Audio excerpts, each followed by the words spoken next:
La sorcière de Noël. Il était une fois un petit gitan appelé Matteo. Avec ses parents, il vivait sur les routes parcourant les pays et s'arrêtant ici et là pour donner des spectacles. Un hiver, la neige encombrait tant les chemins que leur roulotte resta bloquée dans un village tout au nord de l'Italie. C'était la veille de Noël. Matteo décora son petit sapin et suspendit à la porte de sa roulotte la chaussette en laine où le Père Noël viendrait déposer ses cadeaux. Mais quand, au matin, il courut vers sa chaussette, elle était vide. Matteo se laissa tomber dans la neige en pleurant. Il se sentait si seul, il n'avait pas d'amis et même le Père Noël l'oubliait. Il entendit alors une drôle de voix grinçante. « Pourquoi pleures-tu, mon garçon ?» Devant lui se tenait une très vieille femme, couverte de haillons noirs, avec un chapeau pointu sur la tête et un gros sac sur le dos. Elle avait un menton crochu, des doigts griffus et une verrue sur le nez.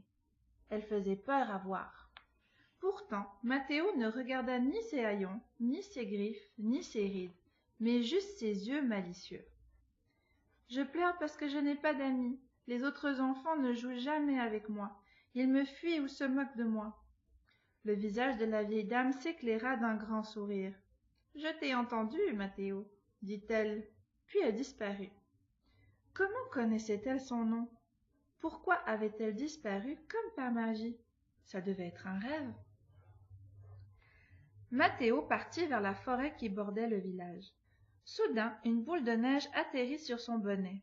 Il se retourna et vit une petite fille aux longs cheveux bouclés. « Je m'appelle Luciana, j'habite seule dans la forêt avec mes parents. Tu veux jouer avec moi ?» Quand un peu plus tard, Matteo raconta à Luciana que le Père Noël l'avait oubliée, la fillette éclata de rire. « C'est normal, ici en Italie ce n'est pas le Père Noël qui passe, mais la Befana. » « La Befana ? Oui, c'est une vieille sorcière. Tout le monde a peur d'elle car elle est très laide. Elle porte un gros sac rempli de charbon qu'elle distribue aux enfants capricieux.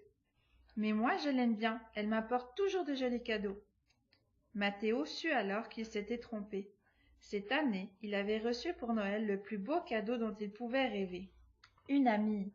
Et de ce jour où il rencontra la Befana, il ne se sentit plus jamais seul au monde.